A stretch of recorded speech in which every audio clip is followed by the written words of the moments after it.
Mala. Hi Mala.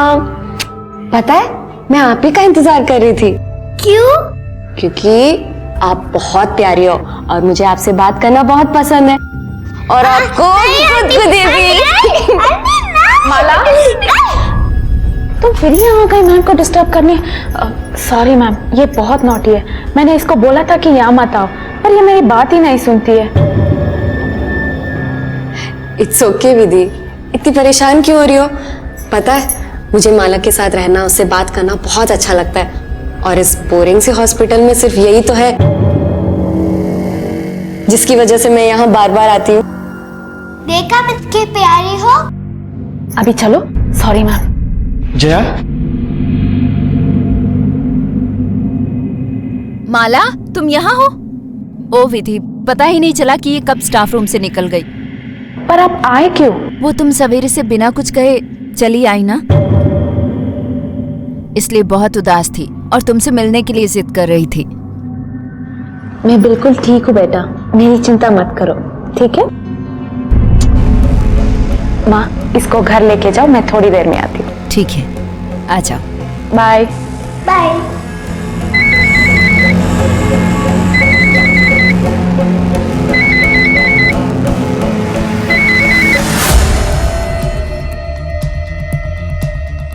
Hello.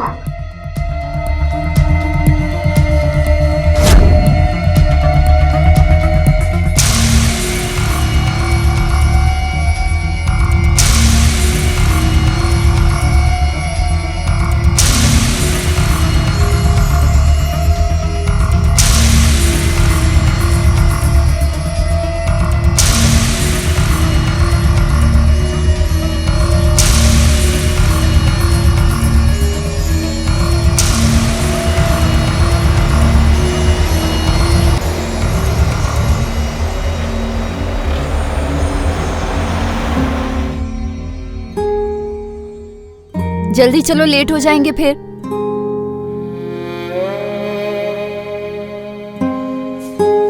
I'm going for dance class. ठीक है बेटा, अपना ख्याल रखना और ग्रैंड माँ को बिल्कुल परेशान मत करना, ठीक है?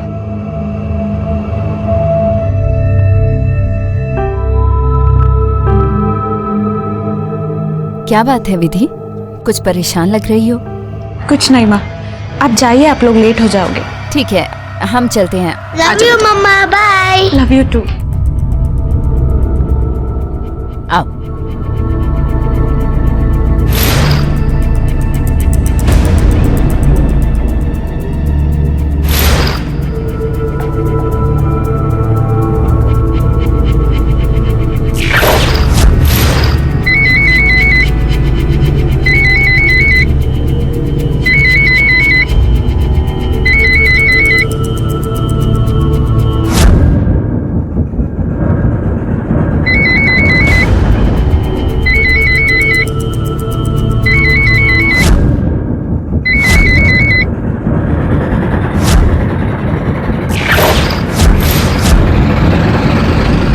आज तो तुम्हारी प्रैक्टिस बहुत अच्छी थी, है ना? विधि! मम्मी!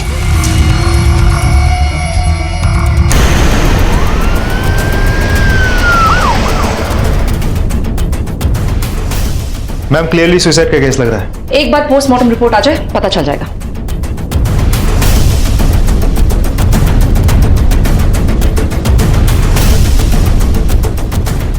मैडम, देखने से तो सुसाइड लग रहा है। क्या आप हमें वजह बता सकती हैं कि आपकी बेटी विधि ऐसा क्यों करेगी? नहीं, मुझे बस इतना मालूम था कि वो बहुत दिनों से परेशान थी। मैंने कई बार पूछा भी था उससे, पर उसने कुछ नहीं बताया। मेरी बेटी ऐसा नहीं कर सकती है, नहीं कर सकती है। कुमार, विधि की सारी डिटेल्स निकालो और आसपास में पूछताछ करो। Okay ma'am. मैम, विधि वेलनेस हॉस्पिटल में नर्स थी। तुम ऐसा करो कि विधि की सारी डिटेल्स निकालो, स्पेशली उसकी फैमिली हिस्ट्री। मैं और टीम हॉस्पिटल पे फोकस करते हैं। Okay ma'am. विधि के बारे में कुछ जानती हैं आप? सब उसे बहुत पसंद करते थे। और उसका हस्बैंड? वो तो उसे छोड़कर चला गया। हस्बैंड के जाने के बाद बेटी की देखभाल बहुत अच्छी तरह से करती थी। विधि तुम्हारी दोस्त थी ना? हाँ सर, विधि मेरी बहुत अच्छी फ्रेंड थी। कुछ दिन से काफी परेशान थी। डेफिनेटली वर्क रिलेटेड होगा सर। अगर पर्सनल होता तो मुझसे जरूर शेयर करती। और पर्सनल लाइफ सर, वो और उसकी बेटी थे।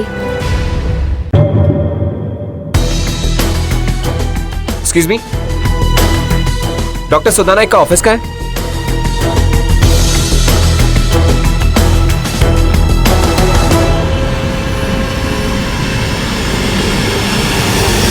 आई am really sorry to hear that. वो एक अच्छी नर्स है। थी। अब यस थी। अब वो किसी प्रॉब्लम को लेकर आजकल डिप्रेस थी बहुत। मैंने खुद उसे सलाह दी थी कि वो कुछ दिन के लिए छुट्टी ले ले। क्या आप मुझे बता सकते हैं वो डिप्रेस्ड क्यों रहती थी? मैं स्टाफ के निजी मामले में ज्यादा इंटरेस्ट नहीं लेती हूँ। लेकिन क्या आप मुझे बता सकती कि वो किससे क्लोज थी, किससे बातचीत करती थी वो?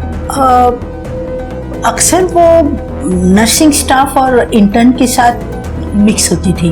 मैं तो उसके साथ ज़्यादा बात नहीं करता था, इसके बारे में मुझे कुछ नहीं मालूम। बेसिकली वो दिल की बहुत अच्छी थी, सबका ख्याल रखती थी। इसीलिए मैंने कई बार जानने की कोशिश की कि उसकी परेशानी क्या है, लेकिन उसने नहीं बताया। शायद डॉक्टर प्रीति को बताओ। हम बस बातें करते थे, उतना क्लोज भी नहीं थे। लेकिन वो वार्ड बॉय है ना अरुण, वो विधि को बहुत परेशान करता था। प्यार करता था और उसने मना कर दिया तो आत्महत्या करने पे मजबूर कर दिया।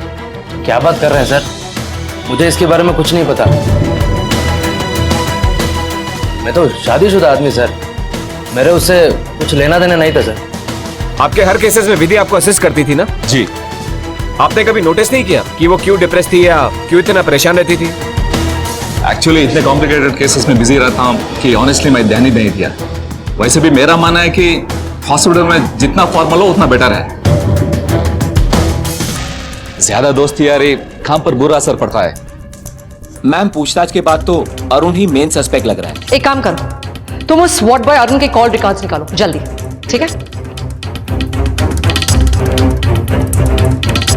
कुमार, विधि का क्या पता चला?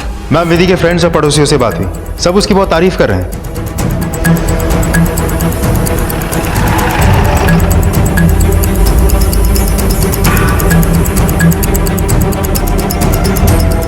तुम पीछे जाओ और तुम ऊपर। अरुण कहाँ है? बुलाओ उसे। सब वो नहीं है साहब। कहाँ गए? पता नहीं साहब।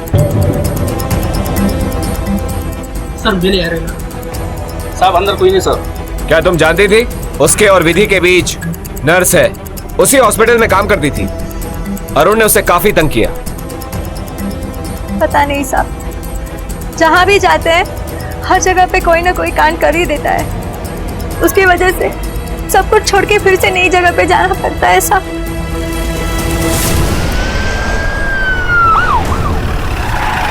विधि आखिरी बार इसी हॉस्पिटल में देखी गई थी। यहां से वो सीधा घर गई और घर जाके उसने सुसाइड कमिट किया। बेटर यही होगा कि आप लोग ही सच बता दो हमें, फिर हम तब तक पूछताछ करते ही रहेंगे जब तक सच हमारे सामने नहीं आता। एक एक से पूछेंगे, पेशेंट से भी, और फिर चाहे इस हॉस्पिटल की इज्जत की धज्जियां उड़ जाए, हमें कोई फर्क नहीं पड़ता। देखिए मैडम, हम अपने हॉस्पिटल की बदनामी क्यों चाहेंगे? आपके पीछे मैंने इन सब से पूछताछ की है मैडम। ये डेफिनेटली किसी बाहर के आदमी का काम है मैडम। जिसका भी काम है हम पता लगा के ही रहेंगे।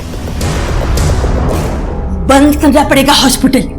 अगर सच्चाई दुनिया के सामने आ गई तो एकदम मुश्किल से हॉस्पिटल मुनाफा कर पा रहा है, उस पर ये सारी कंट्रोवर्सीज।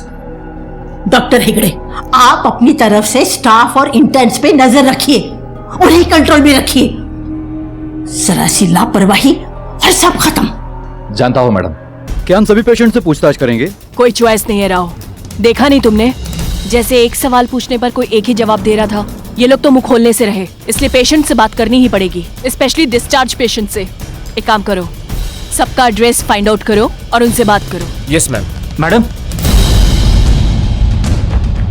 मुझे शायद यहाँ नहीं होना चाहिए, लेकिन विधि एक अच्छी इंसान थी।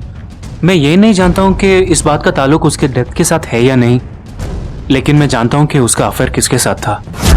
प्लीज सर, मुझे जाने दीजिए। ठीक है, जाओ। हम ऑन विधि। मैं जानता हूं तुम मुझे पसंद करती हो। I know you like me too. फिर क्यों ऐसा शर्माना, दूर भागना?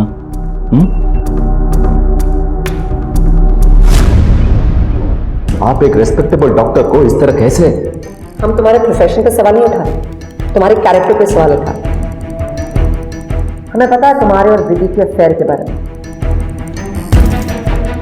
प्लीज आप इस बात को बाहर आने मत दीजिए। मेरी फैमिली है, सोसाइटी में रेस्पेक्ट है। उसकी मौत कैसे हुई? तुमने मजबूर किया ना उसे खुदकुशी करने के लिए, ताकि उससे छुटकारा पा सको, राइट? नहीं मैडम, मैं ऐसे क्यों करूंगा? सच तो यह है कि मैं इस अरेंजमेंट से खुश था। सब कुछ ऐसे ही जारी रखना चाहता था। ये सब उस अरुण वही परेशान करता था दीदी को, इसीलिए सुधा मैडम ने उसे हॉस्पिटल से निकाल दिया था। राव मैम, अरुण का पता जल्द से जल्द लगाओ। मुझे उसकी फोन रिकॉर्ड, स्ट्रैंगुलेशन रिकॉर्ड सब चाहिए तुरंत। मैम विधि की फैमिली पूरी तरह से क्लीन है, कुछ भी सस्पिशियस नहीं है। ओके, और पेशेंट्स का लिस्ट? ये मेरे पास है, मैं उन्हीं लोगों से बात करने जा रहा हूँ। Keep me updated. Okay ma'am. आप कितने दिन थे हॉस्पिटल में? मैं मलेरिया ट्रीटमेंट के लिए 3-4 दिन हॉस्पिटल में थी। विधि एक बहुत ही अच्छी नर्स थी, पर पता नहीं क्यों काफी दिनों से कुछ डिस्टर्ब्ड और अपसेट थी। किसी काम की नहीं थी वो, स्पेशली जब उसकी बेटी आ जाती थी। आप कितने दिन थे हॉस्पिटल में? 4-5 दिन रहे थे। आप ट्रीटमेंट के लिए वेलनेस हॉस्पिटल जाती हैं, तो नर्स विधि को तो जानती होगी? जी हाँ, विधि बहुत अच्छी है, वो मेरी बहुत हेल्प करती है। एक्चुअली मैं वहाँ फर्टिलिटी ट्रीटमेंट के लिए गई थी। तुम फिर यहाँ आ गई मैम को डिस्टर्ब करने। सॉरी मैम, ये बहुत नॉटी है। लेकिन कुछ दिन बाद मैंने ट्रीटमेंट बंद कर दी। और क्या? जाने दो जया। नहीं गिरीश, आई एम फाइन। उसके बाद जब मेरी ट्रीटमेंट शुरू हुई। जया जल्दी, 11 की अपॉइंटमेंट है। आई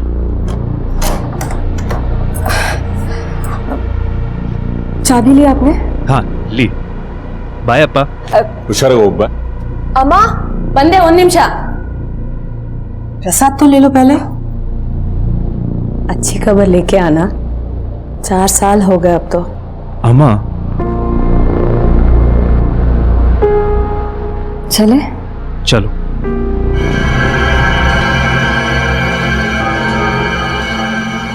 जया, जया क्या हुआ? अरे देखा, प्रसाद खाया और डॉक्टर के पास जाने से पहले ही खुशखबरी। गिरीश, जया क्या हुआ? जया बेटा,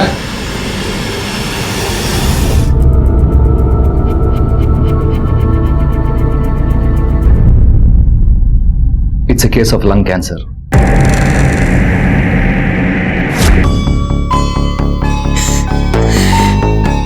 रोना बंद कर दो जया। इसलिए मैंने मना किया था कि जया से क्वेश्चनिंग ना हो। देखिए I am sorry but questioning बहुत जरूरी है। विधि ने सुसाइड कमिट किया है। क्या? माय गॉड, विधि की फैमिली, बेचारी माला।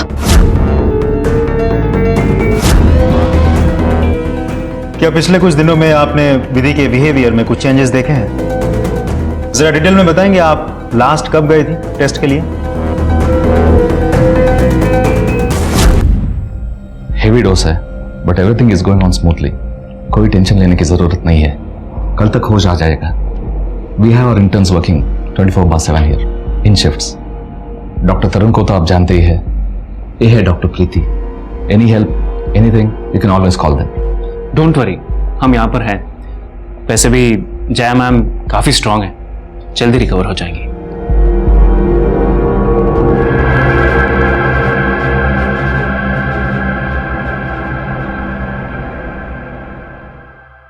आपको चाहिए तो ऊपर कैंटीन है, चाय कॉफी स्नैक्स सब अवेलेबल है। लेकिन जया? डोंट वरी सर, उन्हें सोने दीजिए, आप जाकर आइए।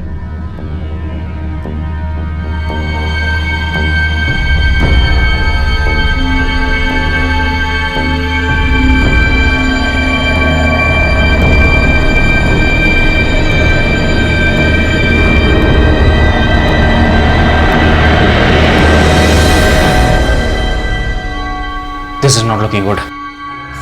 इनको ईआर लेके जाना पड़ेगा।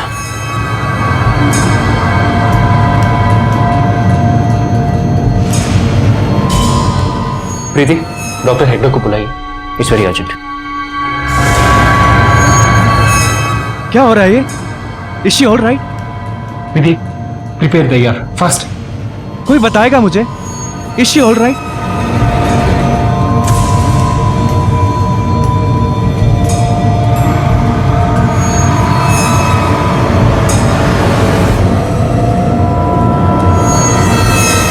सर मुझे कुछ समझ में नहीं आ रहा है। कीमोथेरेपी का इतना बुरा असर?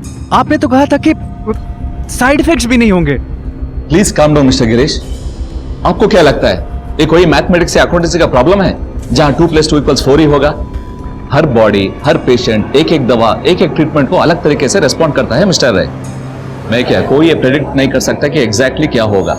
इनफैक्ट आपको इस बात से राहत मिलनी चाहिए कि अब जया स्टेबल है, फिर से ऐसा कुछ नहीं होगा। आप प्लीज टेंशन ना लें। लेकिन अगर जया के साथ कैंसर ट्रीटमेंट के दौरान कुछ हुआ है तो उसका विधि पर इतना असर कि वो सुसाइड कमिट करे, कुछ तो मैच नहीं कर रहा है। कीमोथेरेपी से जया के ऊपर होने वाले विपरीत असर के पीछे क्या वजह थी? आखिरकार क्यों नर्स विधि ने, जो उस रात हॉस्पिटल में मौजूद थी, अचानक अपनी जान ले ली? इधर पुलिस जया और विधि के केस के बारे में सोच विचार कर रही थी कि तभी उन्हें वार्ड बॉय अरुण की खबर मिली, जो बहुत दिनों से लापता था। मैम जीपीआरएस लोकेशन तो यही बता रहा है। आसपास सब जगह चेक करो, कुछ ना कुछ मिलेगा हमें जरूर।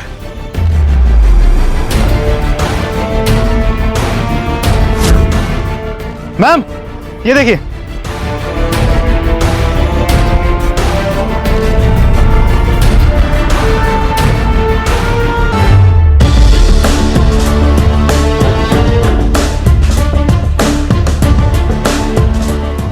अरुण की पोस्टमार्टम रिपोर्ट आ गई है। इसमें लिखा है कि हॉस्पिटल के किसी इंस्ट्रूमेंट से मर्डर किया गया है।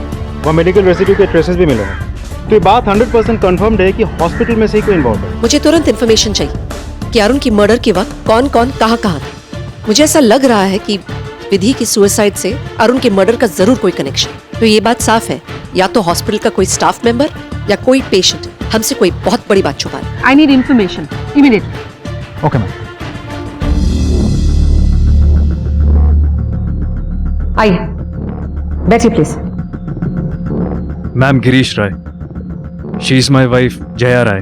आप लोग वेलनेस हॉस्पिटल के बारे में कुछ बताना चाह रहे हैं हमें? अगर मैं गलत नहीं हूं तो आप लोग वहां फर्टिलिटी ट्रीटमेंट के लिए गए थे। जी वो मेरी वाइफ को कैंसर है, इसीलिए हमने फर्टिलिटी ट्रीटमेंट रोक दी, क्योंकि जया पर कीमोथेरेपी शुरू की गई। फिर एक दिन पहले हमें पता चला कैंसर अभी भी है।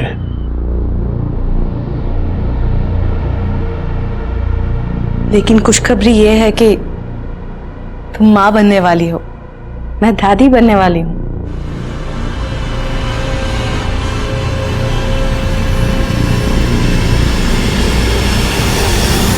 शायद पहली बार 3-4 महीने पहले जब हम डॉक्टर के पास गए थे और कैंसर का पता चला था, उससे पहले बच्चा कंसीव हुआ होगा। हो सकता है, इनफैक्ट यही हुआ होगा। हम कल ही गायनेकोलॉजिस्ट के पास जाकर कंफर्म करेंगे। Don't worry.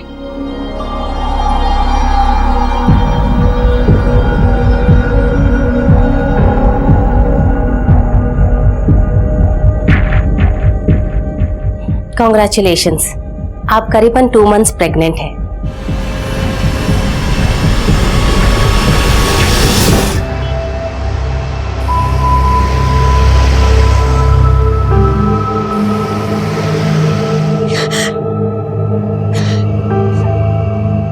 ये कैसे हो सकता है?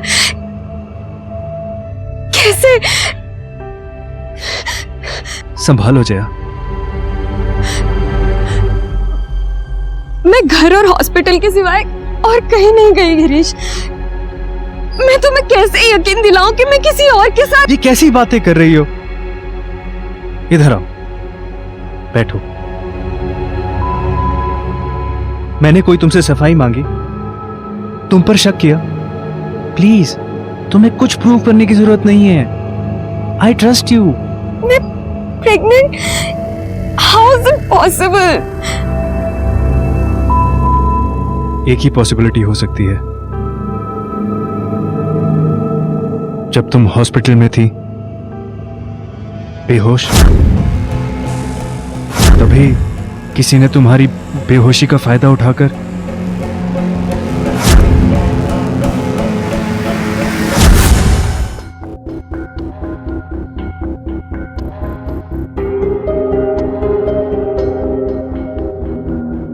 जया, जया, उठो जया।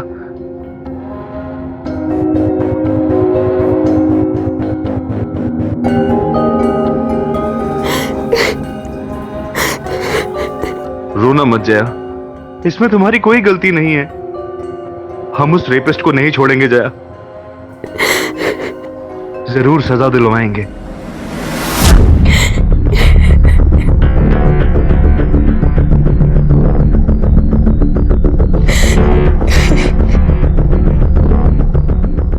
I'm sorry जया, समझ सकती हूँ कि तुम पर क्या बीत रही होगी। मैं तुम दोनों को झूठी तसल्ली देना नहीं चाहती। हमारे लिए इस क्रिमिनल को ढूंढना बहुत ही मुश्किल हो, क्योंकि काफी समय बीत गया है इस इंसिडेंट को और सारे फिजिकल एविडेंस, सारे सबूत मिट चुके हैं।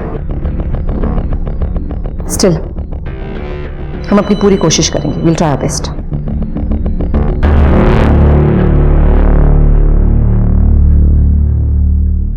राव, मुझे लग रहा है कि ये दोनों केसेस ना कनेक्टेड हैं।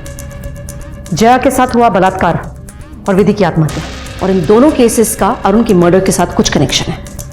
हो सकता है विधि ने कुछ ऐसा देखा हो जिसकी वजह से उसे चुप रहने की धमकी दी जा रही हो और फिर उसने आत्महत्या कर ली। एक काम करो, हॉस्पिटल पे 24 घंटे नजर रखो, लेकिन सबसे पहले उस डॉक्टर सुधा नायक और हेगड़े को मेरे सामने लाओ। बताओ, जया के साथ हुआ बलात्कार और विधि की मौत का क्या कनेक्शन है? बोलो। बलात्कार? ये आप क्या कह रही हैं? मैं कुछ नहीं जानती, ऐसा कुछ हुआ ही नहीं, कोई रेप नहीं हुआ है सर। तुम इतने यकीन के साथ कैसे कह सकते हो? बोलो। क्योंकि ऐसा कुछ मैं होने ही नहीं दूंगी। और अगर तुम्हें बलात्कार के बारे में पता था और तुमने हमसे छुपाया तो सजा तो तुम्हें भी होगी, क्योंकि ऐसे घिनौने जुर्म को छुपाना भी बहुत बड़ा जुर्म होता है। वैसे भी सबूत है हमारे पास। याद रहे, किसी को एक खबर नहीं होनी चाहिए। ये बात इस रूम से बाहर नहीं जाएगी। अगर गलती से भी किसी को पता चला तो खासकर पेशेंट की फैमिली को सब खत्म हो जाएगा। Is that understood? सर, मैं सब कुछ बताना चाहता था, लेकिन सुधा मैडम ने धमकाया कि वो मेरे और विधि के बारे में मेरी पत्नी को बता देगी।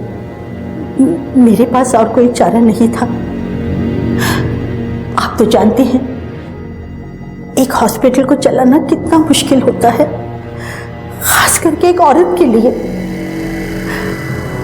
एक औरत होने के नाते आप मुझे समझने की कोशिश कीजिए। एक औरत होने के नाते तुमने समझने की कोशिश की कि जया पर क्या बीती होगी। एक कैंसर पेशेंट पर, एक औरत पर, जब बेहोशी की हालत में उसके साथ बलात्कार किया गया हो। कोशिश की तुमने? सॉरी। सॉरी? क्या वैल्यू है तुम्हारे सॉरी की? अगर तुम्हें वाकई पश्चाताप है, प्रायश्चित करना चाहती हो तो दरिंदे को ढूंढने में हमारी मदद करो। बताओ कौन हो सकता है?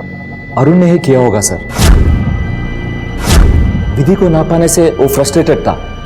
जिस रात को जया का रेप हुआ उस रात भी वो इसी वजह से गुस्से में था। मुझे अरुण पे ही शक था। और तुमने मुंह बंद करवाने के लिए उस अरुण का खून किया। तुमने या तुम्हारे डॉक्टर हेगड़े ने या दोनों ने मिलकर, राइट? नहीं मैम, हमने किसी को नहीं मारा, हमने कुछ नहीं किया। क्या जया के बलात्कार और अरुण की मौत के बीच में कोई कनेक्शन था? क्या जया को इंसाफ मिल पाएगा? क्या विधि और अरुण के कातिल को पुलिस ढूंढ पाएगी? विधि की मौत का माला पर बहुत गहरा असर हुआ था। वो बेचारी ये समझ ही नहीं पा रही थी कि उसकी माँ उसे क्यों छोड़कर चली गई।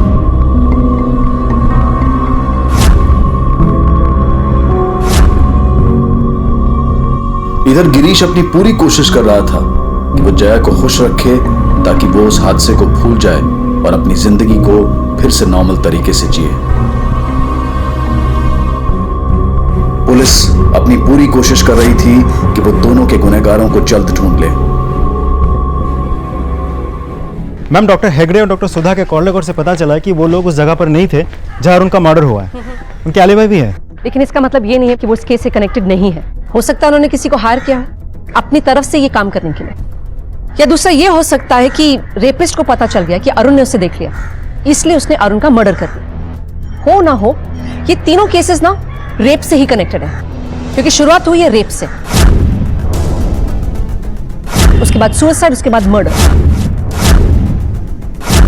मुझे लगता है अगर हमें रेपिस्ट मिल गया ना तो ये तीनों केस झट सॉल्व हो जाएंगे, और उसके लिए एक तरीका है मेरे पास।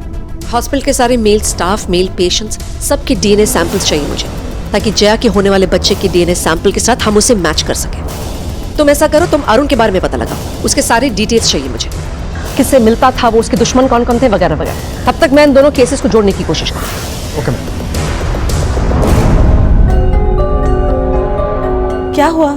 सब ठीक है ना? बच्चा तो ठीक है ना? कीमोथेरेपी का बच्चे पे बुरा असर पड़ सकता है, इसीलिए डॉक्टर ने बच्चा गिराने की सलाह दी है।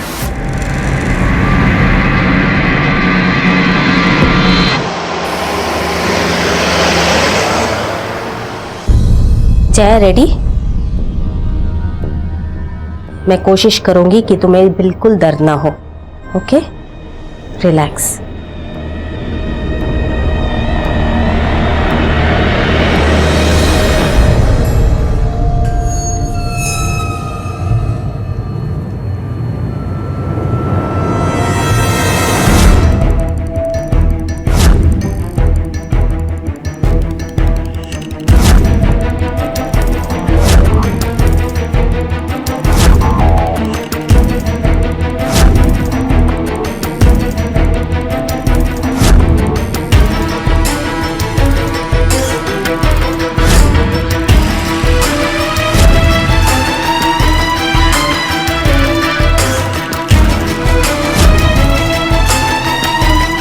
इंस्पेक्टर शेट्टी। अच्छा वो आप लोग मिल गए। हम लोग आप ही के पास आ रहे थे। हमने कुछ डीएनए सैंपल्स कलेक्ट किए हैं और उसे कंपेयर करने के लिए हमें आपके होने वाले बच्चे का सैंपल चाहिए होगा। आई होप कि हमें बहुत देर नहीं हुई। आप लोग अबॉर्शन के लिए गए थे ना? नहीं, आई कुडंट, मैं नहीं करवा पाई।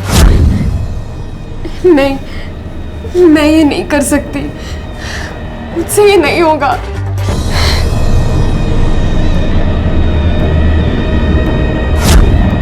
अब हम डीएनए सैंपल की मदद से आपके गुनहगार को जरूर ढूंढ पाएंगे। मैम, खबरी ने एक इन्फॉर्मेशन दी है, जहां अरुण का मर्डर हुआ था वहां किसी और को भी देखा गया था। हमें पता चल गया है, लेकिन तुम्हारे मुंह से सुनना चाहते हैं। बोलो। हाँ मैडम जी, मैंने ही मारा था उसको, मैंने ही सब कुछ किया था। मैंने मार डाला अपने पति को, मार डाला मैंने अपने पति को।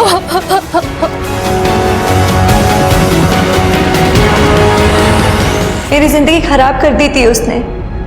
शादी के बाद एक दिन या एक रात मैंने सुकून से नहीं बीता। हमेशा वही लड़ाई झगड़ा, लड़कियों को छेड़ना और पता नहीं क्या क्या करता था। इसलिए तुमने उससे इतनी बेरहमी से मारा? तंग आ गई थी मैं उसकी हरकतों से। आपके पूछताछ करने के बाद 1-2 दिन के बाद वो आया था घर और मैंने उससे पूछा भी था।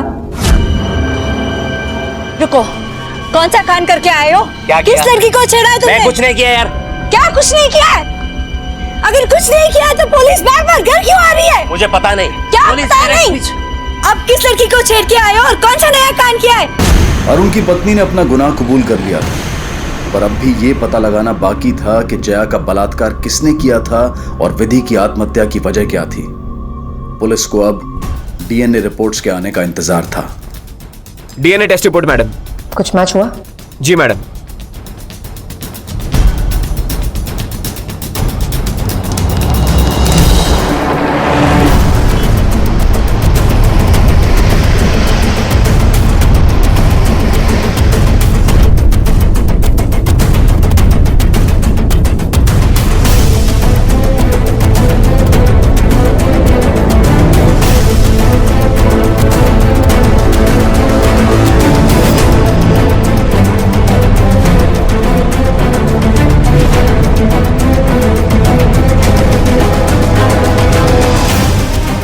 पुलिस?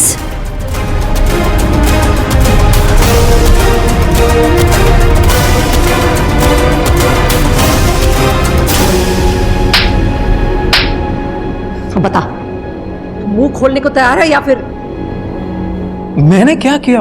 आप मुझे क्यों पकड़ रहे हैं? मैंने तो सिर्फ वही किया जो उन्होंने कहा था। किसने कहा तुझसे? पता।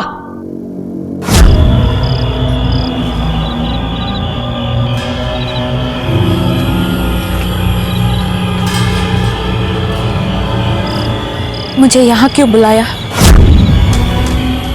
मुझे पता है कि तुम्हें पैसों की जरूरत है, बस मेरी छोटी सी मदद कर दो। मिस्टर गिरीश, चल शुरू हो जा। बोल, तेरी कहानी क्या है? ये रेप का पूरा प्लान तेरा था? नहीं, मैंने रेप नहीं करवाया। मैं तो अपनी बीवी से बहुत प्यार करता हूँ सर। झूठ बोल रहा है तू। वैसे तू प्यार कहता है? नहीं मैडम, सच में मैं अपनी बीवी से बहुत प्यार करता हूँ। हम क्यों माने तुम्हारी बात? मैं क्यों अपनी बीवी का रेप करवाता? मैं तो बस अपना एक बच्चा चाहता था, इसलिए मैं विधि से मिला हूँ।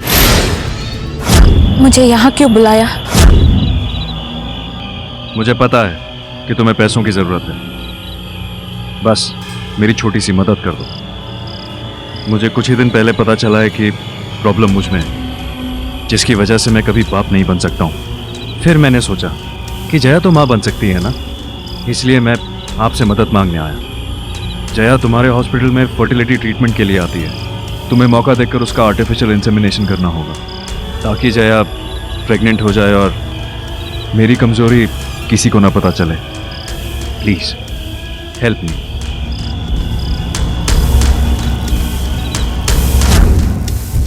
Is there a difference? चाहे रेप हो या आर्टिफिशियल इंसेमिनेशन, उनको तो बच्चा चाहिए था। चाहे जैसे भी हो, मैं तो हेल्प कर रहा था। ये तेरी हेल्प है? अब ना तुझे ऐसी 3rd डिग्री देंगे ना कि कोई भी पेन किलर काम नहीं आएगा तुझे। आप मेरी प्रॉब्लम नहीं समझ रहे हैं। मेरे पास कोई चॉइस नहीं था। क्या मतलब है तेरा? मुझे लड़कियां बहुत पसंद है। जिसको भी मैं चाहता हूं वो मुझे कभी नहीं मिलती। हमेशा I get rejected, I fail. फिर जया मैम एडमिट हुई, वो मुझे बहुत अच्छी लगी।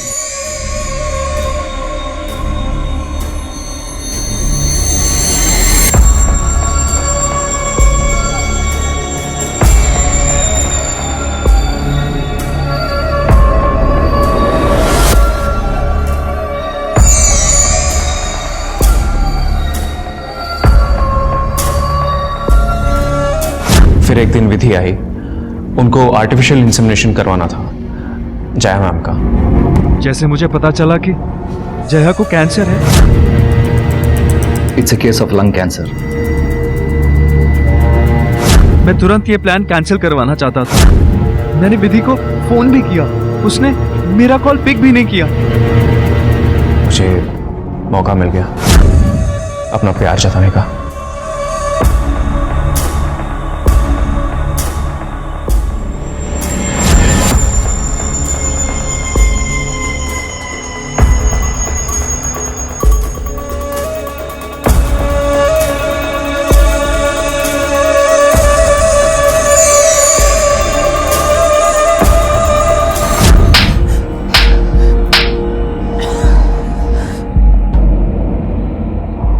अब बता, विधि का इस सबसे क्या कनेक्शन है? सुसाइड क्यों किया उसने? बदकिस्मती से विधि वहां आ गई और उसने सब कुछ देख लिया।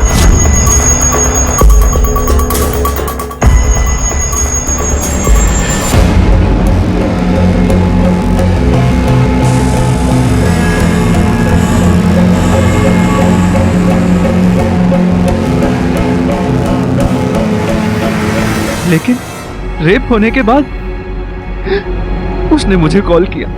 सर, वो डॉक्टर तरुण ने जया मैम का रेप कर लिया। क्या? सर, मैंने उसका सिर्फ आर्टिफिशियल इंसेमिनेशन में हेल्प मांगा था, पर वो I didn't know he would rape us sir. और मुझे वो धमकी दे रहा है, वो सब कुछ सबको बता देगा। मैं क्या करूं, मुझे समझ में नहीं आ रहा है सर। देखो विधि, तुम्हें चुप रहना होगा। मैं कभी ऐसा नहीं चाहता था कि जया के साथ ऐसा हो। प्लीज विधि, देखो तुम्हें कितने पैसे चाहिए बोलो, मैं दूंगा, लेकिन तुम्हें चुप रहना होगा। तूने ये बात छुपाकर उसे सुसाइड करने के लिए फोर्स किया, तूने हमसे बातें छुपाई, ये तेरा प्यार है? बिलीव मी मैडम, मैं सिर्फ आर्टिफिशियल इंसेमिनेशन चाहता था, लेकिन तरुण ने। मैंने कहा था उसे कि अपना मुंह बंद रखे, लेकिन बेवकूफ वो जाकर डॉक्टर हेगड़े को सब कुछ बता दिया, और फिर डॉक्टर हेगड़े ने सुधा मैम को सब कुछ बता दिया। आखिर में हुआ क्या?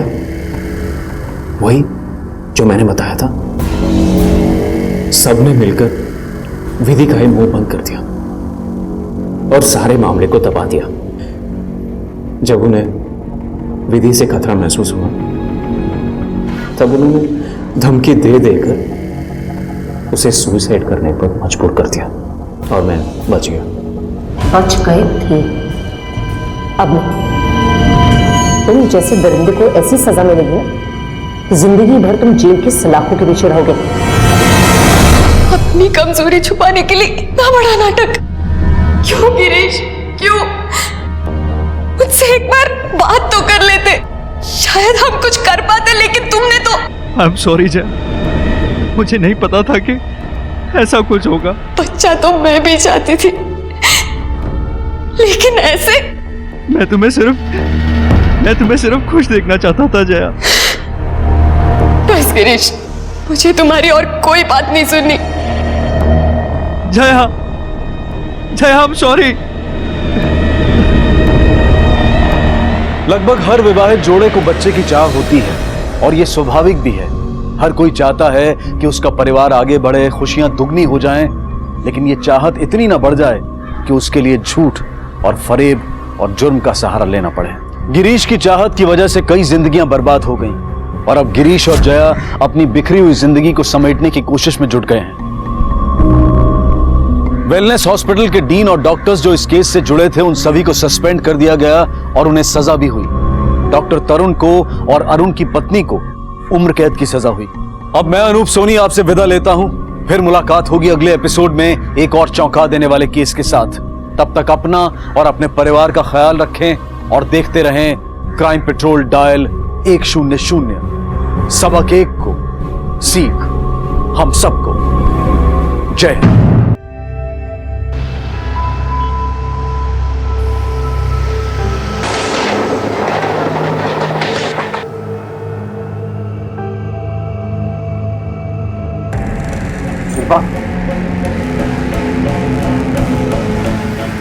शिल्पा,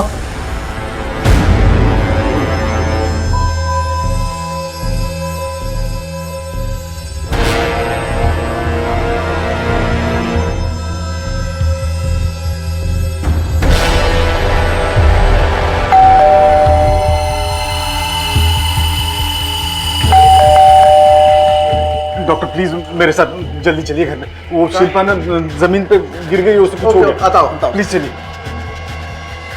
अगं मी जरा शांतच्या घरी जाऊन येतो, त्यांची बायको बेशुद्ध पडली। चलो चलो। ये देखो डॉक्टर, शिल्पा भाभी।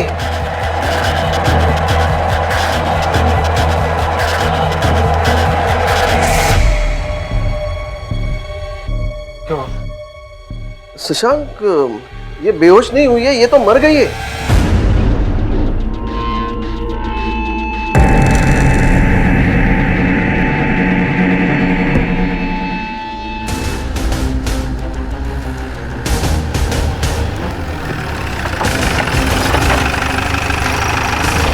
सलाम मैडम। वहाँ ऊपर हुआ है मैडम, आइए इस तरफ। चला बाजूला।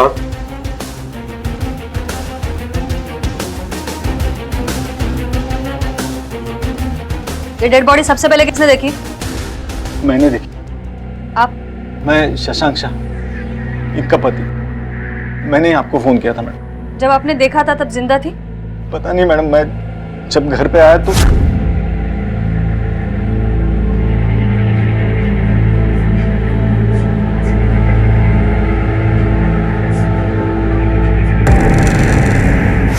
मुझे लगा क्या हुआ, बेहोश हो गई शायद, इसलिए मैं भाग कर गया और मैं डॉक्टर जोशी को बुला के लिया।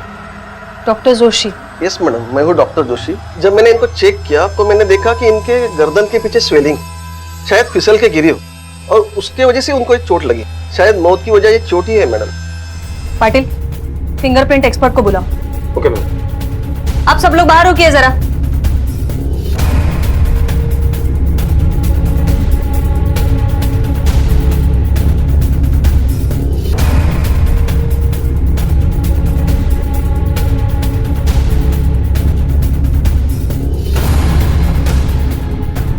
पाटिल, ये सैंडविच फोरेंसिक लैब भेजो, लैपटॉप कस्टडी में लो और बॉडी भेजो पोस्टमार्टम के लिए।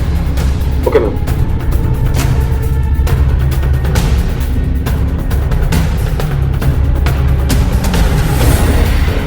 पाटिल, ये फोर्स एंट्री के तो कोई निशान नहीं है घर पर। इसका मतलब है शिल्पा कातिल को जानती थी, इसलिए उसने अंदर आने दिया। या फिर हो सकता है कातिल के पास घर की चाबी हो। और ये शिल्पा के बॉडी पर भी खुद को बचाने के लिए हाथ पैर मारने का कोई निशान नहीं। इसका मतलब है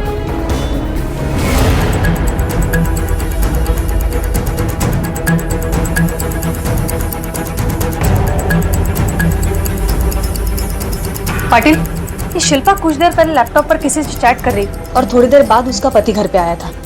एक काम करा, साइबर एक्सपर्ट को बुलाओ, ये चैट की सारी इंफॉर्मेशन निकालो। हो सकता है ये एक्सीडेंट हो, लेकिन ये भी हो सकता है ये प्लान मर्डर हो। हमें सारी पॉसिबिलिटीज चेक करनी चाहिए। Okay ma'am.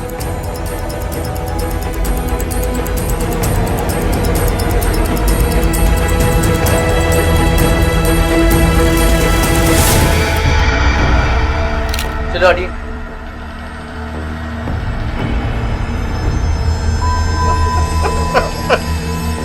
शिल्पा। शशांक शशांक शशांक, संभाले अपने आप। शशांक, हौसला रखो शशांक, संभालो अपना।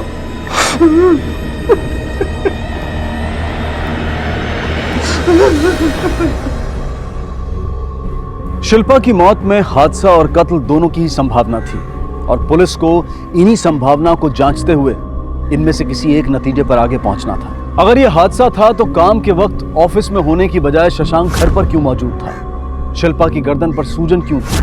क्या यह सूजन किसी हथियार के वार की वजह से थी?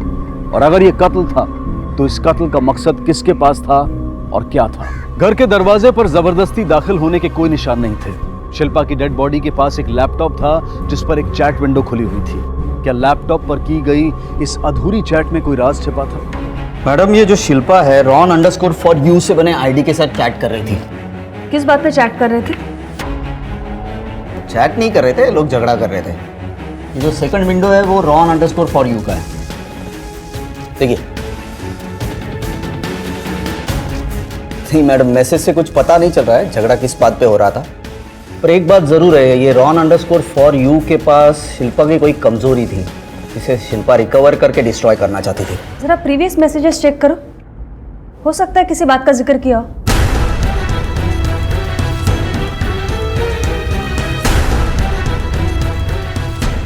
No ma'am, previous chat delete किया गया है। ये मैसेज हिस्ट्री लैपटॉप से रिकवर की जा सकती है? या बिल्कुल, it can be done, but it takes time. No problem, जितनी जल्दी हो सके पूरी की पूरी चैट हिस्ट्री रिकवर करो और ये ron_for_you का भी आईपी एड्रेस निकालो। Okay ma'am. Madam, Shashank Shah आया है। आप ये रॉन के बारे में क्या जानते हैं? जी, कौन? ron_for_you, जिसके साथ आपकी बीवी मरने से कुछ देर पहले चैट कर रही थी। दिखाओ इन्हें।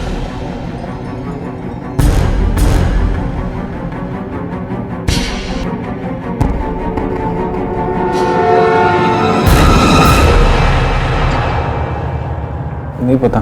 शिल्पा के किसी चैट फ्रेंड को जानते हैं आप? जी नहीं, उसने कभी बताया भी होगा तो अब याद नहीं है मुझे। शिल्पा की किसी के साथ कोई दुश्मनी या फिर कोई झगड़ा हुआ था? जी नहीं। कल आप 1:30 बजे इत्तेफाक से घर पे थे या अक्सर रहते हैं? नहीं, मैं एक इम्पोर्टेंट फाइल भूल गया था, वही लेने घर पहुंचा था। मिस्टर शाह, आपकी और आपके बीवी की कुछ ठीक बनती नहीं है क्या? जी नहीं, ऐसा तो कुछ नहीं है। आपके पास आपके घर की दूसरी चाबी तो होगी ना? हाँ, लेकिन ये सब आप मुझे क्यों पूछ रहे हैं? ठीक है मिस्टर शाह, आप अभी जा सकते हैं, लेकिन ये केस सॉल्व होने तक शहर से बाहर मत जाइएगा। जी ठीक है। मैडम मुझे लगता है ये आदमी झूठ बोल रहा है। फाइल भूलने का सिर्फ बहाना बना रहा है, क्योंकि घर में फोर्स एंट्री के कोई निशान नहीं थे और घर की दूसरी चाबी इसी के पास है। पाटिल, हमें रिपोर्ट का इंतजार करना पड़ेगा। ये शशांक की हर एक हरकत पर नजर रखो और शशांक और शिल्पा के रिश्ते के बारे में इंफॉर्मेशन निकालो। Okay madam.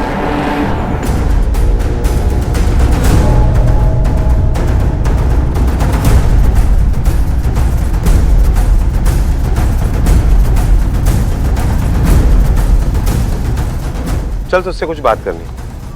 चल चल। लो चाय लो। घर के अंदर का कैसे बताएंगे सर? लेकिन बाहर से देख के पता चलता था कि दोनों में कुछ खास बनती नहीं थी। मतलब ये जो शाह साहब थे ना, वो मैडम पे बहुत चिढ़ा करते थे। दोनों को एक दूसरे से बात करते भी देखे नहीं कभी हम। अच्छा ऐसा कोई है जो घर के अंदर का भी जानता हो? यानी कोई काम वाली भाई, आस पड़ोस में कोई भी? उनकी एक सहेली है साहब, वो 411 वाली मैडम राधिका। सर शिल्पा मेरी बहुत अच्छी दोस्त थी। इनफैक्ट वो जिस दिन से इस बिल्डिंग में शिफ्ट हुई थी उसी दिन से हमारी बहुत अच्छी दोस्ती हो गई थी। ये दोनों हस्बैंड वाइफ का आपस में रिश्ता कैसे था? शुरुआत में तो ठीक ही था सर, मतलब कभी कोई अनबन नहीं सुनी। दोनों अपने काम में बिजी रहते थे। भाई साहब का बिजनेस है और शिल्पा एक कंपनी में जॉब करती थी, लेकिन लास्ट ईयर उसने अचानक अपनी जॉब छोड़ दी। क्यों? क्योंकि शशांक को बच्चा चाहिए। रिजाइन करने के पहले एक बार तो सोचती, तुम्हारा करियर पीक पे है, बच्चा क्या 2 साल बाद भी हो सकता है ना। बात सिर्फ बच्चे की नहीं है राधिका, शशांक को लगता है कि मेरा बाहर किसी के साथ अफेयर चल रहा है, इसलिए हर छोटी मोटी बात पे वो मुझसे लड़ता रहता है। और अब तो मुझे लगता है कि उसने अपने घर वालों को भी ये बात बता दी और शायद बच्चे का आइडिया भी उन्होंने ही दिया। बच्चे के नाम पर वो मुझे जॉब छोड़ने के लिए फोर्स कर रहा है। उसी दिन से वो उस पर नजर रखने लगे थे। उनका ऑफिस यहीं पास में ही था, तो वो किसी भी वक्त किसी भी रीजन से घर पे आते थे। शिल्पा को भाई साहब की ये आदत बिल्कुल पसंद नहीं आती थी और अक्सर उन दोनों में बहुत झगड़े होते थे।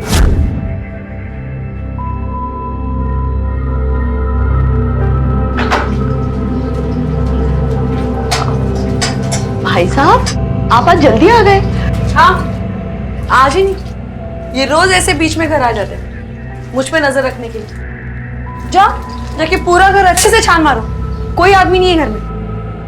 वो मेरी घड़ी भूल गया था इसलिए आया था मैं। अच्छा, ये रोज कुछ ना कुछ भूलते हैं वापस आने के लिए। इन्हें लगता है कि इनके पीठ पीछे मैं किसी और मर्द के साथ रंगरलियां मनाती हूँ, है ना? इसलिए मुझे रंगे हाथ पकड़ने के लिए आ जाते हैं ऐसे। मैं पहले ऐसा नहीं था, लेकिन दिन भर तुम्हारा ये घर पे जो चलता है ना, उसकी वजह से मुझे ऐसा बनना पड़ा। क्या चलता है? नहीं क्या चलता है बताओ ना मुझे, और खुद जाकर देखो और मुझे भी बताओ कि क्या चलता है। इस वहमी आदमी ने मेरी अच्छी खासी नौकरी छुड़ाकर मुझे इस घर में कैद करके रखा है। इससे भी मन नहीं भरा, चैन नहीं आया। मुझ में जासूसी करते रहते, जब देखो तंग आ गई मैं इनसे।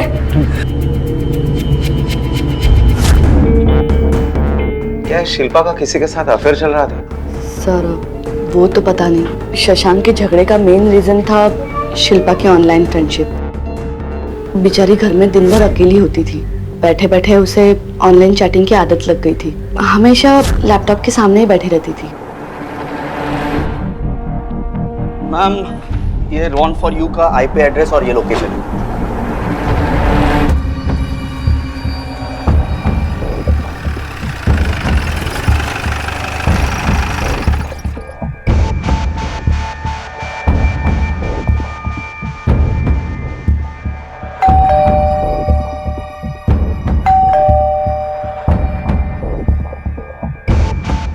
जी कहिए। नाम क्या है तुम्हारा? रोनित वेणुगोपाल। पर बात क्या है सर, बताइए। मैंने किया क्या सर? अरे ऐसा लैपटॉप शोधा। Yes sir.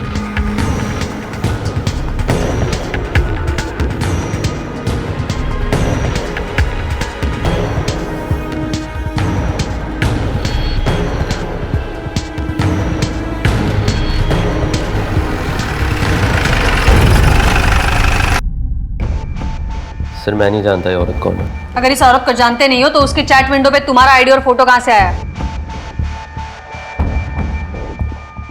मैम ये फोटो मेरा जरूर है पर ये आईडी मेरी नहीं है और मैंने तो इस औरत से कभी चैट भी नहीं किया। मैम जी किसी की हरकत है, किसी ने जानबूझकर मेरा फोटो यूज किया है इस लड़की को इम्प्रेस करने के लिए। और सर मेरी बहुत फ्रेंड्स हैं, बिलीव मी मैं कभी ऐसी कोई चीप हरकत नहीं करूंगा मैम। चलिए बता, कल दोपहर 2 से 4 के बीच में कहा था? अपने घर पर था। कौन था साथ में? अकेला था। सर सच बोल रहा हूँ, अकेला था मैं। जब तक ये केस सॉल्व नहीं हो जाता तुम्हारा लैपटॉप हमारी कस्टडी में रहेगा और कोई भी होशियारी करके शहर के बाहर जाने की हिम्मत मत करना। 24 घंटे तुम हमारी निगरानी में हो। जाओ। पाटिल, जितनी जल्दी हो सके शशांक, रोनित और शिल्पा तीनों की मोबाइल डिटेल्स निकालो। हो सकता है ये एक लव हेट ट्रायंगल हो। साइबर एक्सपर्ट अगर रोनित और शिल्पा की डिलीट की हुई चैट हिस्ट्री निकाल लेता है तो इनकी बैक स्टोरी भी पता चल जाएगी। Okay ma'am.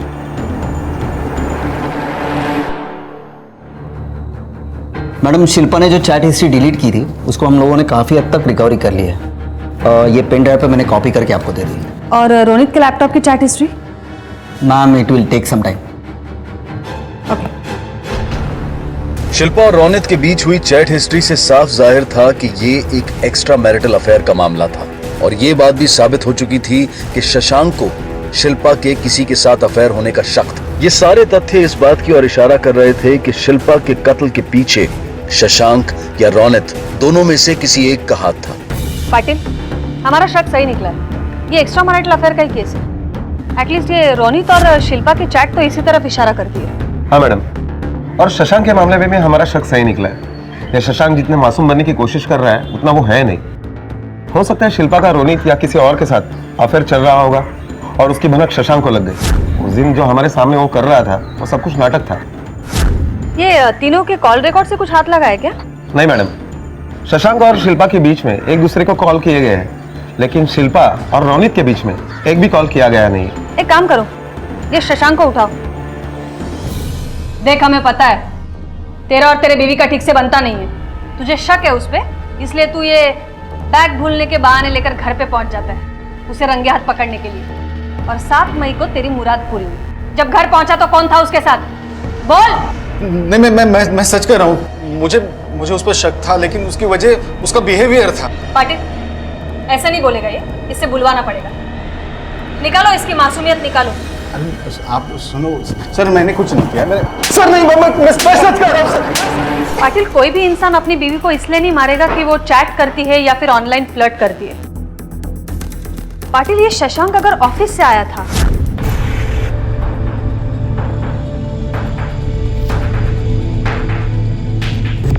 और रोनित घर पर था। अपने घर पर था मैम।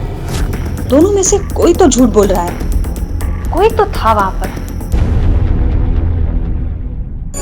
पुलिस तुझे घर से उठा के लेके गई। तेरे वजह से पूरे खानदान की बदनामी हो गई। अभी मैं आ रहा था तो बिल्डिंग में लोग मुझे तेरे वजह से क्रिमिनल की तरह देख रहे थे।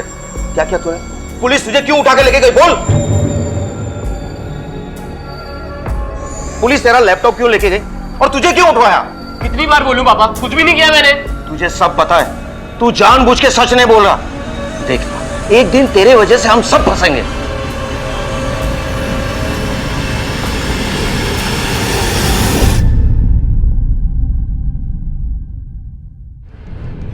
मैडम, शिल्पा से पोस्टमार्टम रिपोर्ट आना है। मैडम, इस पीएम रिपोर्ट के मुताबिक शिल्पा की मौत गर्दन के पीछे जो चोट आई थी उसके वजह से ही हुई है। पाटिल, हो सकता है किसी ने उसे धक्का दिया हो या फिर मारा हो, जिसकी वजह से उसे ये चोट आई है। मैडम, इसका मतलब ये मर्डर है। एक काम करा पाटिल, ये रोनित पर 24 घंटे नजर रखो। उसके हिसाब से काफी लड़कियां उसकी फैन है, उसके पीछे पड़ी है। देखो जरा कौन कौन पीछे पड़ा है उसके।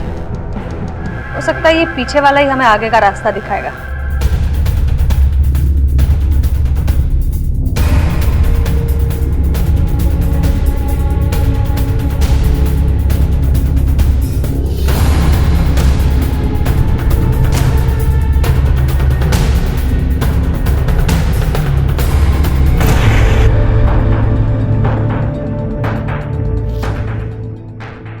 रुको, आपके साथ बात करनी है सर। कौन सर? मैं Satish Patil, police sub inspector, Mulund police station. मुझे रोनित के बारे में आपसे कुछ पूछताछ करनी है।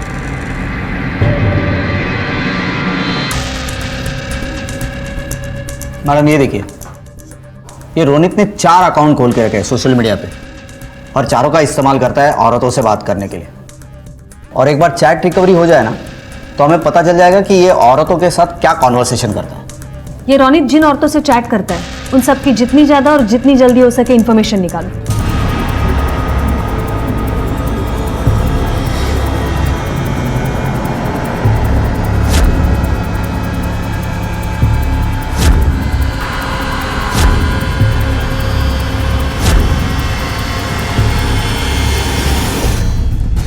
आपका और रोनित का चक्कर चल रहा है ना? है नहीं सर, हाँ 1 महीना पहले मैंने उसे छोड़ दिया।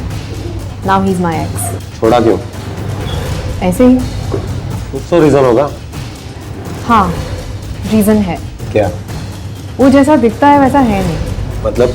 बड़ा स्टड बना फिरता था, लेकिन उस मामले में बिल्कुल जीरो। उस मामले में? मतलब किस मामले में? सिंपल लैंग्वेज में कहूँ तो बेड में बहुत ढीला था। Flop show, zero. हो सकता है रोनित अपनी इसी कमजोरी को छुपाने के लिए चैटिंग का सहारा ले रहा हो। मैडम ये भी हो सकता है कि रोनित ने अपने हैंडसम होने का फायदा उठाया हो। पाटिल एक पॉसिबिलिटी और भी है कि घर में एक ही लैपटॉप हो और रोनित के हैंडसम होने का और लैपटॉप का दोनों का फायदा उसका बाप उठा रहा हो। मैडम मैं क्या फायदा उठाऊंगा? चैटिंग करना तो दूर, मैंने तो आज तक लैपटॉप को हाथ भी नहीं लगाया। और मेरा बेटा रोनित वो भी ऐसा कुछ नहीं कर सकता। मैडम वायरलेस पे खबर आई है, आइडियल कॉलोनी के टेरेस से एक लड़की ने कूदकर आत्महत्या की है। एक ही सोसाइटी में दूसरा हादसा। सब खत्म हो गया हमारा। हटो पीछे हटो, पीछे हटो। मैडम ये लड़की का नाम स्नेहा पवार है। इसी टेरेस से छलांग लगाई थी? हाँ मैडम। रिका में बॉडी कवर करा।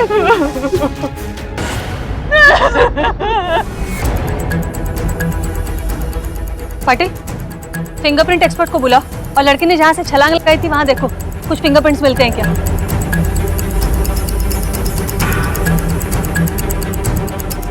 ये टेरेस हमेशा खुला रहता है? हम तो बंद भी कर दें मैडम, लेकिन क्या करें, ताला तो चाहिए ना बंद करने को।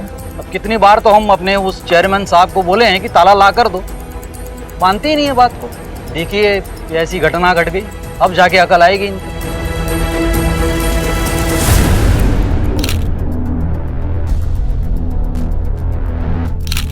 देखिए मैं आपका दुख समझ सकती हूँ, सॉरी, लेकिन हमें आपसे कुछ पूछताछ करनी पड़ेगी।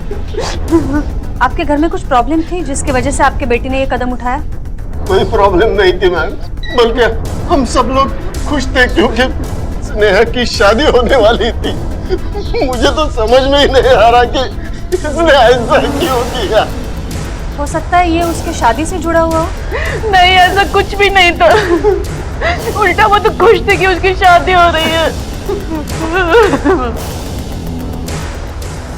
आइडियल सोसाइटी में एक के बाद एक मौतें हो रही थी। पहले शिल्पा की मौत जो कि क्लियर नहीं था कि वो एक हादसा है या फिर एक कत्ल, और अब स्नेहा की आत्महत्या। ये दोनों मौतें एक ही सोसाइटी में एक ही हफ्ते के अंदर हुई थी या फिर इनका एक दूसरे से कोई सरोकार था? आखिर स्नेहा की आत्महत्या की वजह क्या थी? क्या यह वजह उसकी शादी से जुड़ी हुई थी? अब कौन सी नई पहेली पुलिस को उलझाने वाली थी? एकदम सीधी सादी लड़की थी साहब, वो हमेशा सर झुका के चलती थी, एकदम नाक की सीध में चलने वाली। क्या कभी तुमने देखा कि कोई लड़का उसे छोड़ने आया हो या लेने आया हो? नहीं साहब, कभी नहीं देखा। सर स्नेहा शादी नहीं करना चाहती थी, उसने मुझे खुद बताया था कि उसकी शादी ज़बरदस्ती करवाई जा रही है। उसने मुझे रिक्वेस्ट भी की थी कि मैं उसके फादर के साथ बात करूं, उन्हें समझाऊं। सर मैंने उनसे बात करने की कोशिश भी की पर वो कुछ सुनने को तैयार ही नहीं थे। पाटिल स्नेहा की मौत ऊंचाई से गिरकर सर पर चोट लगने की वजह से हुई है। मैडम इसका मतलब है शादी से दुखी होकर उसने सुसाइड कर लिया। ये स्नेहा का बाप उसकी शादी जबरदस्ती कर रहा था, लेकिन क्यों? कहीं ऐसा तो नहीं है स्नेहा को कोई और लड़का पसंद था जो उसकी फैमिली को पसंद ना हो? पाटिल एक काम करा, ये स्नेहा का सोशल मीडिया प्रोफाइल फिर से चेक करो, जितनी ज्यादा जानकारी हो सके निकालो और उसके ससुराल में जाकर भी पूछताछ करो, शायद कुछ पता चले। Okay madam. हमने सुना है कि आपके बड़े बेटे की शादी स्नेहा पवार के साथ तय हुई थी। जी। तो शादी में ऐसी क्या प्रॉब्लम आई? आपने कुछ डिमांड वगैरह किया था क्या? नहीं सर, डिमांड की कोई बात नहीं थी। हाँ लेकिन क्या? लेकिन हम ये शादी तोड़ना चाहते थे। क्यों? हमें स्नेहा का एक ऐसा वीडियो मिला जिसमें वो खुद अपने कपड़े उतारकर, वो वीडियो स्नेहा ने खुद बनाया था। अब आप ही बताइए सर, कौन ऐसी लड़की से? वो वीडियो आपको कहाँ मिला? वो वीडियो हमारे दरवाजे पर कोई छोड़ गया था, आप चाहे तो देख सकते हैं, मैं झूठ नहीं बोल रहा। इसी एनवेलप में डीवीडी आई थी। इसे देखो, आंखें खुल जाएगी। माफ कीजिए, हमें आपको यहाँ बुलाना पड़ा।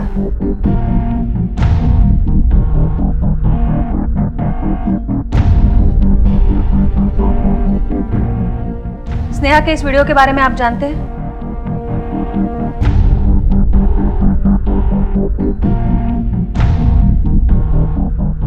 आप इस वीडियो के बारे में जानते हैं?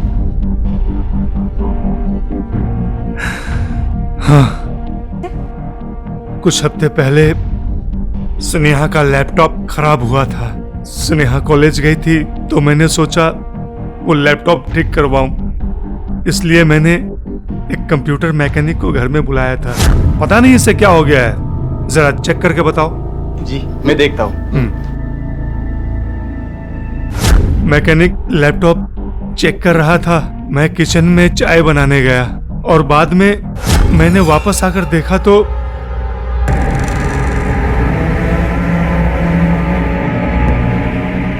ए, क्या कर रहा है? बंद कर।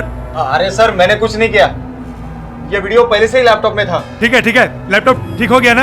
हाँ हो गया। चल निकल। तेरे पैसे ले। चल निकल, चल जा भाग। मुझे लगा कि उसने वीडियो सिर्फ देखा है, लेकिन बाद में पता चला कि उसने उस वीडियो की एक कॉपी बनाकर अपने पास रख ली थी। क्या कर रहा है? बंद कर। बाद में वो मुझे ब्लैकमेल करने लगा कि अगर मैंने उसे पैसे नहीं दिए तो वो ये वीडियो स्नेहा के ससुराल वालों को दिखा देगा। तो आपने पैसे दिए उसे?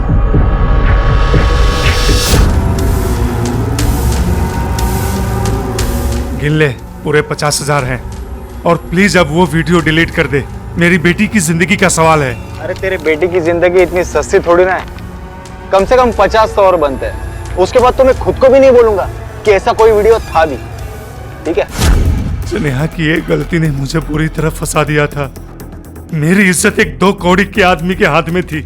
और स्नेहा की ये गलती आप सह नहीं पाए और उसको इतना टॉर्चर किया कि उसने जान दे दी। नहीं मैडम, ऐसा कुछ नहीं हुआ है। मैंने तो सिर्फ बाप होने के नाते थोड़ी नहीं, आपने बहुत नाइंसाफी की है। कभी कभी बच्चों का दोस्त बनकर देखना चाहिए। हो सकता है वो आपको सारी बात बता दे जो आप बाप बनकर नहीं जान पाओगे। खैर, जिस मैकेनिक को लैपटॉप दिया था उसकी दुकान कहाँ है?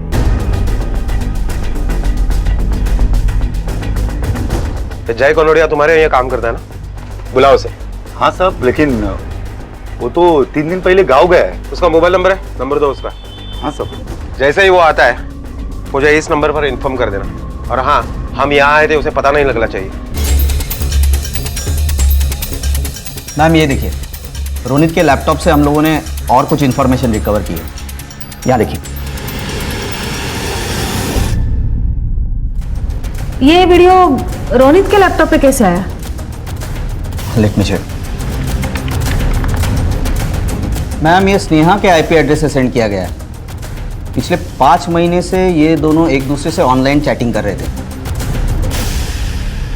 पाटिल, ये रोनित को उठाने का समय आ गया है। उठाओ उसे।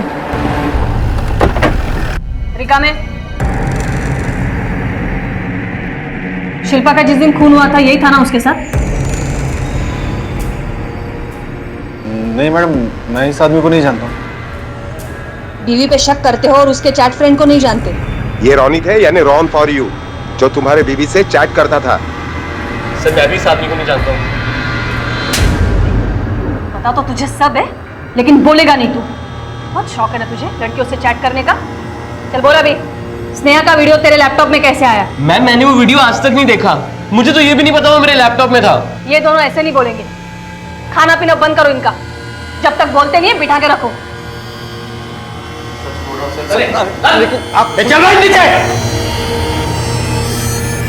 पाटिल, ये रोनित शरीर से भले ही ढीला हो लेकिन दिमाग से बहुत तेज है। ये हमें घुमा रहा है। एक काम करो, ये स्नेहा की हिस्ट्री, ज्योग्राफी सब निकालो। आखिर किसने क्या किया है यही पुलिस को नहीं पता चल पा रहा था। शशांक उनकी कस्टडी में था लेकिन उसने शिल्पा का खून किया है इस बात का कोई सबूत नहीं था। रौनित भी अंदर था लेकिन उसका फोटो चैट विंडो में मौजूद था। इसके अलावा ऐसी और कोई चीज नहीं थी जो इस बात की तरफ इशारा करती हो कि रौनित ने शिल्पा को मारा है। और उसी में स्नेहा की खुदकुशी ने पुलिस के सामने एक और सवाल खड़ा किया। पुलिस को शक था कि राजेश भी झूठ बोल रहा है। स्नेहा का वीडियो रौनित के लैपटॉप पर था लेकिन रौनित उसे जानता तक नहीं था और रौनित की गर्लफ्रेंड शीना उसके बारे में कुछ और ही बोल रही थी। अब सही मामले का बाहर निकलना जरूरी था। मैडम आले नहीं आले।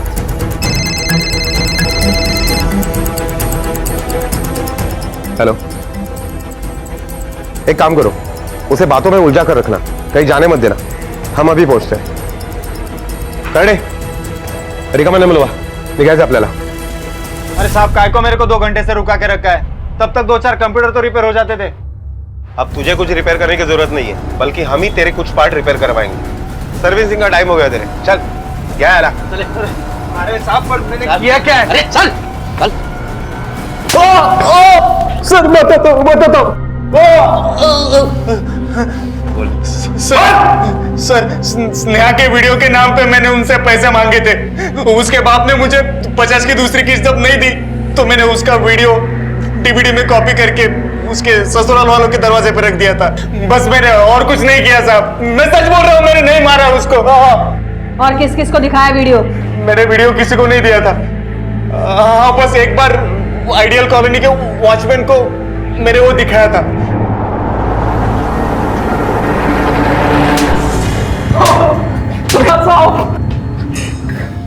बोल।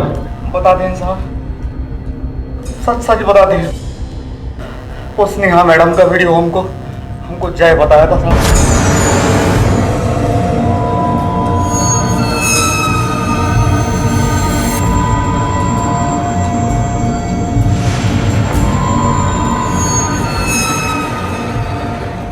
और उसके बाद हमको सोते जागते बस वही दिखाई देती थी साहब। बोर आ गए थे उसके चक्कर में।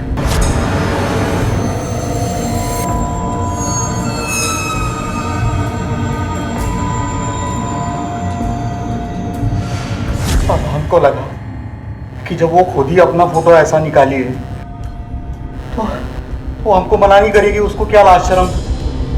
हमको लगा वो आराम से आ जाएगी। फिर एक दिन हमको मौका मिला।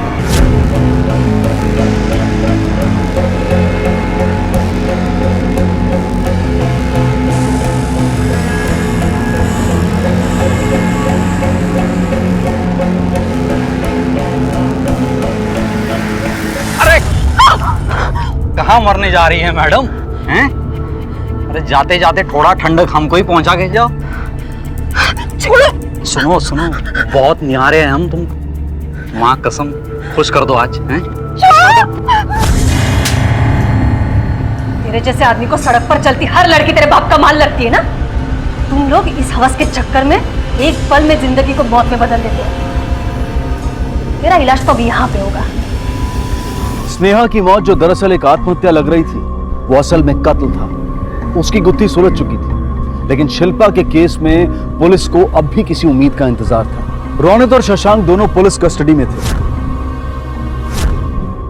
लेकिन सबूतों के अभाव में कातिल की पहचान होनी अभी बाकी थी। इसी जद्दोजहद में पुलिस के सामने अचानक एक नए अपराध की पहचान हुई। मैम, रोनित के चैट पे अभी किसी लड़की ने चैट करना चालू किया है Z_love के नाम से। जल्दी चलो। ये देखिए, ये वो लड़की है। इस लड़के से फॉर्मल चैट करो, कुछ भी, हाय हाउ आर यू, और इन्फॉर्मेशन निकालने की कोशिश करो। Okay, hi what's up. मैम ये तो कह रही है चैटिंग बहुत हुई, मिलने के लिए बुला रही है। उसे पूछो कब और कहाँ मिलना चाहती है। Okay, we can meet. Ma'am ये तो आज 2 बजे बाजार रोड जूस सेंटर के पास बुला रही है। ओके करो, और उसे कहो तुम ग्रीन ड्रेस पहन कर आना। ओके। तुम्हारा यानी रोनित का फेवरेट कलर ग्रीन है।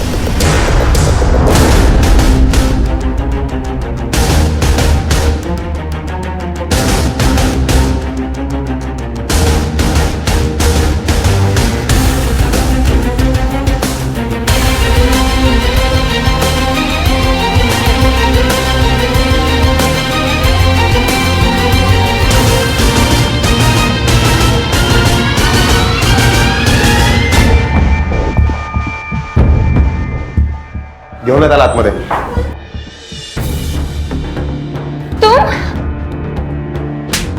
तुम्हें मैंने कहा था ना कि मैं बहुत इज्जतदार घर से हूँ, फिर भी तुमने मेरे साथ ये सब कुछ किया। क्यों किया तुमने ऐसा? हाँ, तुम्हें क्या मिला घटिया आदमी? मैडम कौन है ये औरत? मैं तो उसे जानता तक नहीं हूँ। क्या बोला? घटिया आदमी तो मुझे नहीं जानता है। रिका में घेऊन जा रोनितला। मुझे इन सब चीजों में फंसाने के बाद तो खुद बचना चाहता है। हाँ,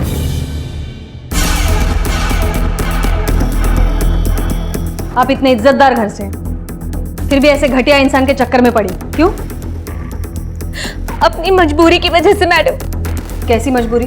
मैं शादीशुदा हूँ मैडम। मेरी शादी को 5 साल हो चुके हैं और अभी तक मैं अपने हस्बैंड को एक बच्चा तक नहीं दे पाई। मेरी पूरी फैमिली मेरे हस्बैंड की दूसरी शादी कराना चाहती है। इसी दौरान मैं चैट रूम में रोनित से मिली। उसे मैंने अपना सारा दुख बताया। उसने कहा कि वो मुझे बच्चा दे सकता है, और फिर कई दिनों तक हमारी बातचीत भी नहीं हुई। मेरे पति आज वकील से मिलने गए और प्रेशर में आके मैं रोनित से मिलने चली गई। मुझसे बहुत बड़ी गलती हो गई है मैडम। अगर इन सब के बारे में मेरी फैमिली को पता चल गया तो मेरा जो बचा कुचा घर है वो भी उजड़ जाएगा। देखिए, घबराइए मत, हम किसी को कुछ नहीं बताएंगे। मॅडम, सायबर एक्सपर्टला अजून एक इन्फॉर्मेशन मिळाली आहे।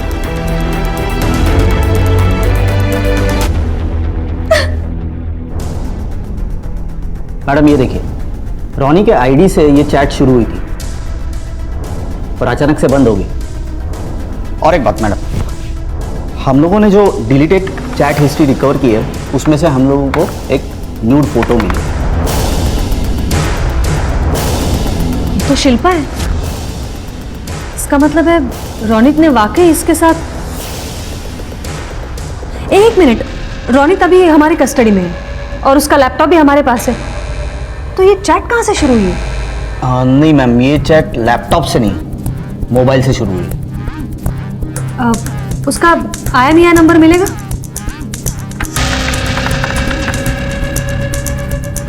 मैम ये रहा।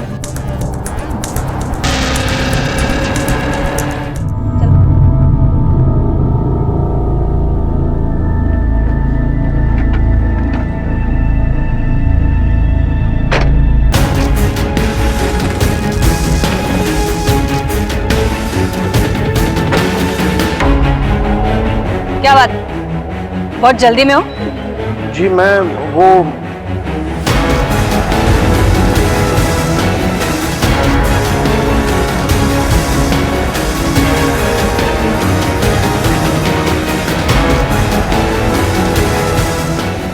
कौन है ये?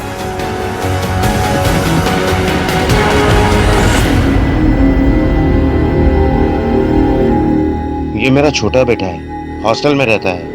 छुट्टियों में घर आया था और आज वापस हॉस्टल में जा रहा था। और मोबाइल नंबर भी तुम्हारा ही यूज कर रहा था। तुम तो वाकई छोटे निकले। चल बोला भी, ये रोनित के आईडी से कौन चैट करता था, तू या तेरा बाप? बोल। मैम और तो और लड़कियों से नहीं चैट करता था, रोनित भैया की फेक आईडी से।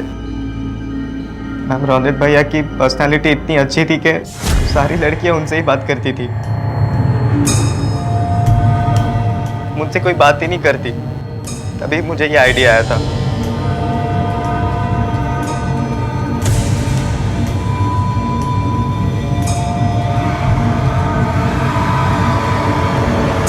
और तो लड़कियों से बात करते करते उन्हें इस हद तक लेके जाता था कि वो खुद ही मुझे अपने न्यूड फोटोज और वीडियोस भेजती थी।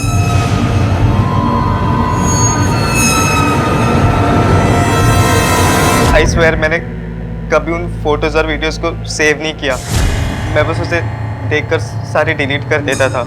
शिल्पा ने भी तुम्हें ऐसे ही न्यूड फोटोज भेजे थे और बात इस हद तक गई कि तुमने उसे जान से मार डाला। मैंने इसे बहुत समझाया, लेकिन इसने मेरी एक ना सुनी। और एक दिन रोनित क्या? रोनित! अरे कहाँ है रोनित? अरे रुको 1 मिनट। रोनित घर में नहीं है, वो शहर से बाहर गया हुआ है। तो फोन करके बुला लो उसे वापस। उसने मुझसे इंटरनेट पे चैट करके मुझे बेवकूफ बनाया, मुझे बहला फुसलाकर मेरे पैसे वाले पिक्चर देने पर मजबूर किया उसने। उसको आप अभी के अभी बुला लो। मुझे मेरे सारे पिक्चर चाहिए और डिलीट करो अभी के अभी सारे पिक्चर, वरना मैं तुम लोगों को छोड़ूंगी नहीं। ये क्या तमाशा लगा है? खुद को ऐसी हरकतें करते हुए शर्म नहीं आती? उल्टा मेरे बेटे को गाली दे रही हो। निकलो मेरे घर से। अभी तुझे बाप बना याद है? अभी हाँ तब कहा था जब तेरा बेटा गंदी हरकतें कर रहा था, कहा था तू दबा दूरू कभी। तुझे और तेरे बेटे को ऐसा सबक सिखाऊंगी ना, देख लेना। दोनों को अंदर करवाऊंगी मैं, पुलिस के पास लेके जाऊंगी, देख लेना। उसके 4 दिन बाद ये घबराया हुआ मेरे पास आया। पापा मैं उस शिल्पा को समझाने की कब से कोशिश कर रहा हूँ, लेकिन वो मेरी बात ही नहीं मान रही। वो कह रही है कि वो पुलिस में चले जाएगी। पापा वो पुलिस में चली गई तो फिर मैंने मना किया था ना उससे बात करने को। लेकिन पापा मैं बात नहीं करूंगा तो पुलिस में चली जाएगी वो कह रही है, और फिर रोनित भैया को पकड़ लेगी तो मैं भी फंसूंगा ना। पापा प्लीज आप कुछ करो ना। पापा प्लीज। तुम्हें किसने कहा था इन चक्करों में पड़ने को? पापा आई एम रियली वेरी सॉरी पापा, प्लीज पापा माफ कर दो। आप कुछ करो ना पापा आप कर सकते हो प्लीज पापा। अच्छा ठीक है, तू रो मत, ना ही कुछ करता हूँ। माफ कर दो मेरे बेटे को, अभी बच्चा है वो, सिर्फ 16 साल का है। इस उम्र में ऐसी गलतियां हो जाती। ये संस्कार दिया आपने अपने बच्चों को, हाँ, कि औरतों के साथ चैटिंग करे? संस्कार की बात तू कर रही है, जो रोज इंटरनेट पे अपने नए चाहने वाले को मेरे घर में खड़ा होके मुझसे ज़बान लड़ा है। बच्चों की मदद करना और गुनाह करना, इन दोनों में फर्क है और ये आपको समझना चाहिए। खैर जेल में तो काफी समय मिलेगा दोनों को समझने और समझाने के लिए। हर आविष्कार के कुछ फायदे भी होते हैं और कुछ नुकसान भी। आज इंटरनेट ने पूरी दुनिया को अपनी मुट्ठी में कर लिया है, तो वहीं कुछ आपराधिक सोच वाले लोगों ने इसका दुरुपयोग करने के रास्ते भी ढूंढ निकाले। हीरालाल को स्नेहा के कत्ल के लिए और वेणुगोपाल को शिल्पा के कत्ल के लिए सजा हुई। कार्तिक को साइबर क्राइम और महिला की मानहानि के लिए दोषी माना गया। चूंकि कार्तिक एक नाबालिग था, इसलिए उसे बाल सुधार गृह में भेज दिया गया। इस बात को समझना बेहद जरूरी है कि इंटरनेट, सोशल मीडिया, ये सब हमारी जिंदगी का एक हिस्सा है, हमारी जिंदगी नहीं है। इसी विचार के साथ अब मैं अनूप सोनी आपसे विदा लेता हूं। फिर मुलाकात होगी अगले एपिसोड में एक और चौंका देने वाले केस के साथ। तब तक अपना और अपने परिवार का ख्याल रखें और देखते रहें क्राइम पेट्रोल डायल 100। सबक एक को, सीख हम सबको। जय हिंद। इस तरह के और भी एपिसोड देखने के लिए हमारे चैनल को सब्सक्राइब करें और बेल आइकन दबाना ना भूलें।